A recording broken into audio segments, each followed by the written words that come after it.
नमस्कार, आप देख रहे हैं देवभूमि एक्सप्रेस में हूं आपके साथ बुशा। और सबसे पहले खबर की बात करेंगे, जहां उत्तराखंड की ग्रीष्मकालीन राजधानी गैरसैंण में बजट सत्र आहूत किए जाने को लेकर सियासत गरमाई हुई है। दरअसल पिछले कुछ सालों की तरह इस साल भी पूर्णकालिक बजट सत्र गैरसैंण में आहूत होने की संभावना थी, लेकिन इसी बीच न सिर्फ विपक्ष के विधायक बल्कि सत्ता पक्ष के भी अधिकांश विधायकों ने ठंड का बहाना लेकर विधानसभा अध्यक्ष को पत्र भेजा है कि देहरादून में ही विधानसभा बजट सत्र आहूत किया जाए।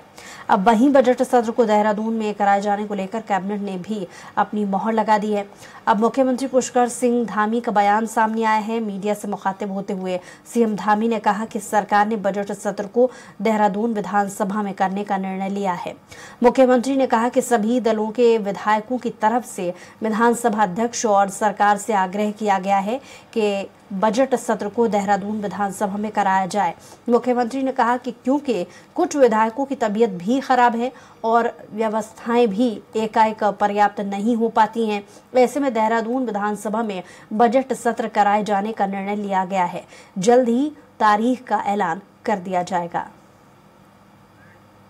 विपक्ष सभी दलों के विधायकों ने भी माननीय विधानसभा अध्यक्ष जी को और मुझे भी लिखित रूप में भी दिया था और मिलकर भी उन्होंने कहा था, क्योंकि अभी वहां पर कुछ लोग बीमार भी हैं और सभी लोगों के लिए एकाएक थोड़ा सा व्यवस्थाओं की कभी कमी हो जाती है। इसके कारण से सब लोगों ने अनुरोध किया था। इस पर जो है ये निर्णय हुआ है कि सत्र यहीं पर होगा।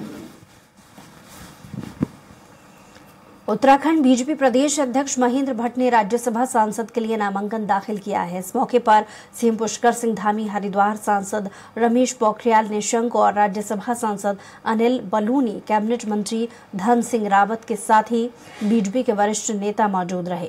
उत्तराखंड राज्य की 3 राज्यसभा सीटों में से एक राज्यसभा की सीट 2 अप्रैल को खाली हो रही है, जिस पर वर्तमान समय में बीजेपी के राष्ट्रीय मीडिया प्रभारी अनिल बलूनी काबिज हैं। खाली हो रही राज्यसभा सीट के लिए बीजेपी के प्रदेश अध्यक्ष महेंद्र भट्ट को राज्यसभा प्रत्याशी नामांकित किया गया। नामित करने के बाद जिसके बाद गुरुवार को विधानसभा पहुंचकर महेंद्र भट्ट ने राज्यसभा के लिए अपना नामांकन दाखिल किया और बीजेपी प्रदेश अध्यक्ष महेंद्र भट्ट ने कहा कि उनके लिए बड़ी सौभाग्य की बात है कि राष्ट्रीय नेतृत्व ने उन पर भरोसा जताया है। ऐसे में वो अपने राष्ट्रीय नेतृत्व के साथ ही सभी विधायकों का आभार व्यक्त करते हैं। भट्ट ने कहा कि जो उम्मीद राष्ट्रीय नेतृत्व ने उन पर जताई है, उन उम्मीदों पर वो खरा उतरने की कोशिश करेंगे। साथ ही प्रदेश से जुड़े तमाम मुद्दों को उठाने का काम करेंगे।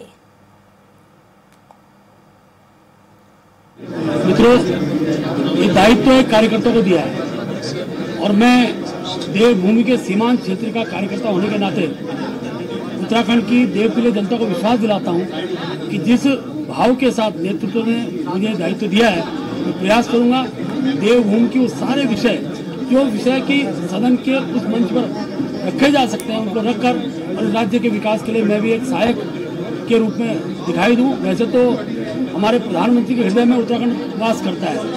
अभी तक उत्तराखंड के लिए जितनी भी योजनाएं हुई हैं वो अपने आप में कीर्तिमान स्थापित करती है। महेंद्र भट्ट जी को बहुत बहुत शुभकामनाएं।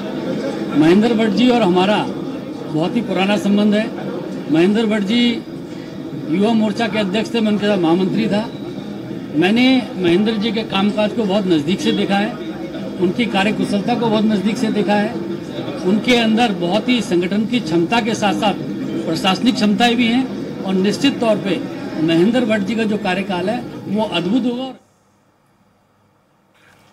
केंद्रीय नेतृत्व ने जो माननीय महेंद्र भट्ट जी के नाम का राज्यसभा के लिए चयन किया, मैं केंद्रीय नेतृत्व का माननीय प्रधानमंत्री जी का धन्यवाद करता हूं और ये हम सब लोगों के लिए, उत्तराखंड के सभी कार्यकर्ताओं के लिए बहुत ही मैं कहूं उत्साह, प्रोत्साहन और गौरवान्वित करने वाला पल है कि हमारी पार्टी में एक बहुत नीचे से आए हुए कार्यकर्ता को, जो सामान्य स्थितियों में, सामान्य परिस्थितियों में जिन्होंने समाज का काम, पार्टी का काम शुरू किया, वैसे ही हमारे महेंद्र भट्ट जी हैं जिन्होंने एक सामान्य कार्यकर्ता के रूप में। मुख्यमंत्री पुष्कर सिंह धामी ने कतर से सकुशल वापस लौटे नौसेना के पूर्व अधिकारी सौरभ वशिष्ठ को सम्मानित कर शुभकामनाएं दी। मुख्यमंत्री ने बुधवार को देर रात वशिष्ठ के टर्नर रोड स्थित आवास पर जाकर उनके परिजनों से मुलाकात की और उनकी खुशी में शामिल हुए। मुख्यमंत्री ने कहा कि सौरभ की सकुशल रिहाई विश्व में प्रधानमंत्री नरेंद्र मोदी और भारत की बढ़ती ताकत की पहचान है। यही नहीं, उनकी रिहाई मोदी है तो मुमकिन है का स्पष्ट उदाहरण भी है। इस दौरान मुख्यमंत्री पुष्कर सिंह धामी ने कहा कि सौरभ वशिष्ठ लंबे समय के बाद तमाम मुश्किलों का सामना कर वापस घर लौट के आए हैं। उनके परिवार के लिए ये अवसर दीपावली जैसा है। मुख्यमंत्री ने इसके लिए प्रधानमंत्री नरेंद्र मोदी का आभार और धन्यवाद ज्ञापित किया है। उन्होंने कहा कि प्रधानमंत्री देशवासियों और विदेशों में रह रहे प्रवासी सभी भारतीयों को परिवारजन कहते हैं और सभी का मुखिया की तरह ध्यान भी रखते हैं। ये मौत की सजा का सामना कर रहे कतर से सौरभ वशिष्ठ की सकुशल वापसी का सबसे बड़ा उदाहरण भी है। उन्होंने कहा कि मोदी के कुशल नेतृत्व पर उनके परिवार के साथ स्वयं उन्हें भी पूरा भरोसा था कि कतर में फंसे सभी 8 लोगों को प्रधानमंत्री नरेंद्र मोदी मौत के मुंह से जरूर वापस लेकर आएंगे।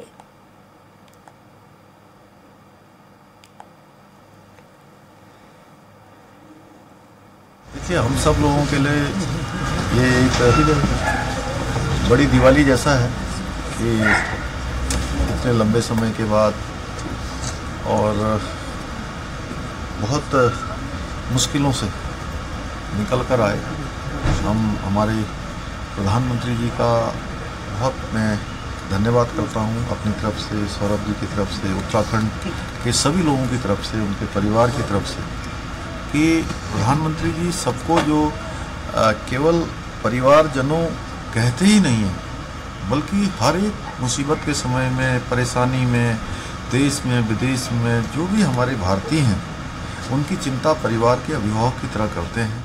भरोसा दिया और बताया कि मोदी साहब की ये मेहनत, उनका जो प्लान सक्सेसफुल हुआ और उन्हीं की बदौलत आप लोग आए, उनको बहुत ही खुशी हुई और हमें तो बेहद खुशी और खुशी इस बात की कि आज हमारे गरीब खाने में आए और हमें एक बड़ी बधाई का ओर देंगे और दिलासा दिलाया। उत्तराखंड राज्य आंगनबाड़ी कर्मचारियों ने राजधानी देहरादून के परेड ग्राउंड से हजारों की संख्या में सचिवालय कूच किया, जहां पुलिस ने बैरिकेड लगाकर कर्मचारियों को पहले ही रोक लिया। और वहीं इस दौरान प्रदेश अध्यक्ष सुशीला खत्री ने बताया कि सरकार से अनेकों दौर की वार्ता हो चुकी है, लेकिन अब तक कोई ठोस निर्णय निकलकर सामने नहीं आया है। ऐसे में प्रदेश की तमाम आंगनबाड़ी कार्यकर्ता सड़कों पर उतरी हैं और हमारी मांग है कि सरकार हमारी वेतन वृद्धि करे और साथ ही प्रदेश की तमाम आंगनबाड़ी कार्यकर्ताओं को राज्य कर्मचारी घोषित किए जाएं। ऐसे में लोकसभा चुनाव भी नजदीक है और चुनाव के दौरान तमाम आंगनबाड़ी कार्यकर्ताओं की ड्यूटी लगाई जाती है। लेकिन प्रदेश अध्यक्ष सुशीला खत्री ने कहा कि अगर सरकार हमारी मांगे नहीं मानती है तो हम लोकसभा चुनाव का भी बहिष्कार करेंगे। हमारी प्रमुख जो मांग है वो मानदेय वृद्धि की है और हमें राज्य कर्मचारी घोषित किया जाए। और पूरे प्रदेश में जो हमारी आंगनवाड़ी कार्यकर्ताएं लगभग 35,000 आंगनवाड़ी वर्कर हैं और सरकार की जो भी योजनाएं चलती हैं वो आंगनवाड़ी कार्यकर्तियों के द्वारा ही धरातल पर उतारी जाती हैं, चाहे वो ग्रामीण क्षेत्र हो, शहरी क्षेत्र हो या मलिन बस्तियां हो। उसमें हमारी सारी जो आंगनवाड़ी बहनें हैं वो अपनी सेवाएं दे रही हैं और बहुत ईमानदारी से वो काम करती हैं। हल्द्वानी में बनभूलपुरा हिंसा के मास्टरमाइंड अब्दुल मलिक समेत 9 नामजद उपद्रवी के खिलाफ कुर्की का आदेश हुआ है। डीआईजी कुमाऊं योगेंद्र रावत ने बताया कि फरार मास्टरमाइंड अब्दुल मलिक की तलाश में अलग अलग टीमें लगी हुई हैं और पुलिस की कई टीम विभिन्न राज्यों में अब्दुल मलिक सहित फरार अन्य दंगाइयों को गिरफ्तार करने के लिए दिन रात काम कर रही हैं। वहीं इन फरार उपद्रवी के खिलाफ पुलिस ने कार्रवाई करते हुए मास्टरमाइंड अब्दुल मलिक समेत 9 नामजद उपद्रवियों के खिलाफ कुर्की के आदेश जारी कराए हैं। ये जो 9 लोग बचे हुए हैं जिनमें कि अब्दुल मलिक भी सम्मिलित है, इनकी न्यायालय से, माननीय न्यायालय से आज 82-83 जिसको आम भाषा में कुर्की कहते हैं वो प्राप्त कर ली गई है और इसको जल्दी ही एग्जीक्यूट कराया जाएगा। इसके अलावा इसकी गिरफ्तारी के लिए लगातार प्रदेश के अंदर और प्रदेश के बाहर प्रयास किए जा रहे हैं। अगली खबर आपको बता रहे हैं, जहां हल्द्वानी के बनभूलपुरा क्षेत्र में 8 फरवरी को भारी हिंसा में पुलिस ने अब उन महिलाओं की तलाश शुरू कर दी है जो महिलाएं भारी संख्या में पत्थरबाजी और आगजनी में शामिल थीं। मामले में पुलिस का कहना है कि अब महिलाओं के बारे में जानकारी जुटाई जा रही है कि वे महिलाएं कौन हैं। उपद्रव और दंगे के बाद कर्फ्यू को 7 दिन हो गए हैं। इस बीच पुलिस अब दंगाइयों की गिरफ्तारी के साथ ही अपनी जांच को नए एंगल की तरफ मोड़ दी है। वरिष्ठ पुलिस अधीक्षक प्रहलाद नारायण मीणा का कहना है कि 8 फरवरी के दिन नगर निगम और पुलिस की टीम पर हमला करने वाली महिलाओं को भी चिन्हित करने का प्रयास किया जा रहा है, क्योंकि घटना के दिन बड़ी तादाद में महिलाओं ने विरोध किया और पत्थरबाजी की थी। एसपी का कहना है कि हम उन महिलाओं को भी चिन्हित कर रहे हैं जिन्होंने पुलिस और प्रशासन की टीम पर बड़ी संख्या में पत्थरबाजी और उन्हें घायल किया था।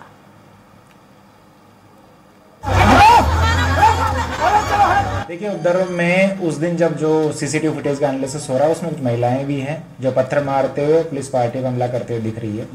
तो उसके लिए हम लोग इस चीज को भी चिन्हित कर रहे हैं कि ऐसी कितनी महिलाएं हैं और उनका बैकग्राउंड क्या है।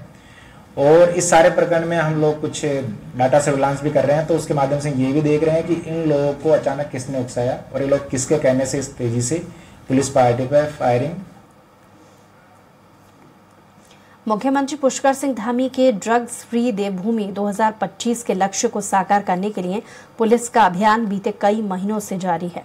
लिहाजा इसलिए कि प्रदेश भर में बढ़ रही नशे की प्रवृत्ति पर 100% अंकुश लगाया जा सके। ऐसे में नशाखोरी के खिलाफ पुलिस की धरपकड़ जारी है। प्रदेश के विभिन्न जिलों के साथ साथ राजधानी देहरादून पुलिस भी कंधे से कंधा मिलाकर अभियान को सफल बनाने की दिशा में काम कर रही है। एसपी सिटी प्रमोद कुमार ने बताया कि ड्रग्स फ्री देवभूमि अभियान के तहत जगह जगह नशा तस्करों की धरपकड़ को अंजाम दिया जा रहा है। ऐसे में हमारा प्रयास है कि बढ़ते नशे की प्रवृत्ति पर रोकथाम लगाई जा सके। देखिए, हमारी तो लगातार तकरीबन हर फ्रंट पे हम लोग काम कर रहे हैं, चाहे वो जो इसमें अभियुक्त लिप्त हैं तो उनकी गिरफ्तारी का हो, बरामदगी का हो, और तीसरी जो अहम चीज़ है कि अवेयरनेस का भी, जो हमारी विभिन्न टीमें हैं वो अवेयरनेस प्रोग्राम भी चला रही हैं। और विशेषकर हमारी जो ANTF है, एंटी नारकोटिक्स टास्क फोर्स है, उसके द्वारा विधिवत रूप से बहुत बढ़िया कार्य किया जा रहा है। इसमें हमारे जो STF का भी सहयोग लिया जा रहा है। हरिद्वार में हर की पौड़ी पर जमा रहने वाली भिखारियों की भीड़ श्रद्धालुओं और स्थानीय लोगों के लिए बड़ी मुसीबत बनी हुई है। यहाँ हजारों की तादाद में भिखारी जमा रहते हैं। प्रशासन चाहकर भी हर की पौड़ी क्षेत्र को भिखारी मुक्त नहीं बना पा रहा। हर की पौड़ी को विश्व प्रसिद्ध तीर्थ स्थल के रूप में तो जाना ही जाता है, लेकिन ये क्षेत्र भिखारियों का भी गढ़ बन गया है, क्योंकि साल भर यहाँ लाखों की तादाद में श्रद्धालु पहुंचते हैं और पुण्य कमाने के लिए भोजन, कपड़े, पैसे दान करते हैं।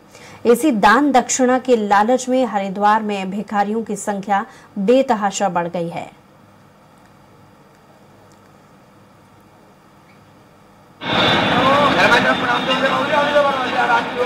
भिखारियों की बहुत बड़ी समस्या है जो हर की पौड़ी और उसके आसपास के क्षेत्रों में हरिद्वार की तीर्थ की मान मर्यादा को प्रभावित करती है।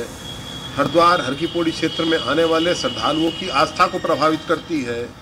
यदि इनके खिलाफ कोई प्रशासन शासन के द्वारा कोई सख्त और कठोर कार्रवाई नहीं करी जाती तो निश्चित रूप से हरिद्वार की मर्यादा भंग हो रही है और सरकार को इस ओर ध्यान देकर के इस पर कार्रवाई करनी चाहिए। उसमें देखिए फ्यूचर में और वो उन चीज़ों को भी कंसिडर किया जाएगा। जब कॉरिडोर में ये सारी चीज़ें आ रही हैं तो इन छोटी छोटी चीज़ों का भी समावेश उसमें मिलेगा। तो इन्हीं चीज़ों को लेके ही तो ये कॉरिडोर की परिक्रमा की जाएगी, वो बढ़ाया जाएगा उसको बाद में। उत्तराखंड उच्च न्यायालय ने मलिक और नजाकत अली के बगीचे के मामले में सुनवाई करते हुए सरकार से 4 सप्ताह में जवाब देने को कहा है, जबकि मामले की सुनवाई 6 सप्ताह के बाद होगी। आपको बता दें कि नैनीताल जिले में हल्द्वानी के बनभूलपुरा क्षेत्र में पड़ने वाले मलिक और नजाकत अली के बगीचे के मामले में वरिष्ठ न्यायमूर्ति मनोज कुमार तिवारी की एकल पीठ में सुनवाई हुई। बहस के दौरान न्यायालय ने कहा कि विवादित भूमि को नजूल लैंड बनाया गया है, जो 10 सालों की लीज पर कृषि कार्यों के लिए दी गई थी, लेकिन लीज खत्म हो जाने के बाद उसका नवीनीकरण नहीं हुआ है। वहीं सलमान खुर्शीद ने न्यायालय से शिकायत कर कहा कि उन्हें नोटिस जारी करने के 4 दिनों के भीतर ध्वस्त कर दिया गया, जबकि ये कार्यवाही 15 दिनों के बाद की जाती है।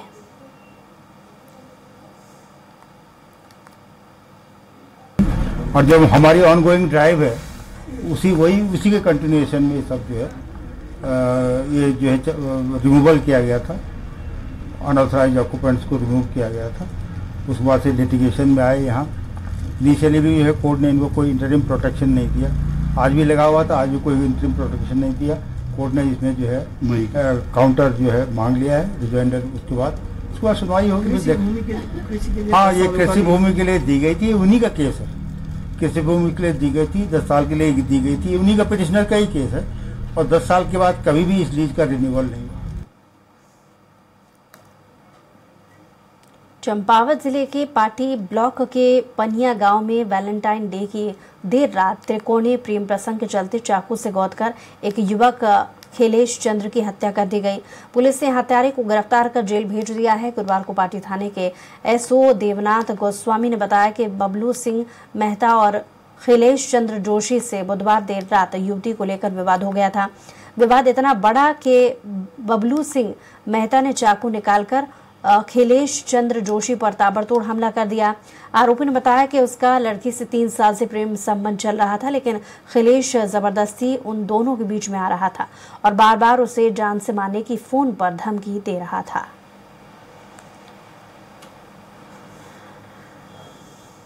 हमें जो है शाम को जो है 112 जो है सूचना प्राप्त हुई थी कि एक व्यक्ति को जो है घायल कर दिया गया। मैं जो है तत्काल जो है मौके पर गया अपनी टीम के साथ।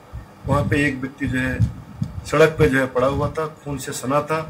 हमारे द्वारा जो है उसकी जो है शिनाख्त की। उसकी शिनाख्त जो है खिलेश चंद्र जोशी के नाम की हुई।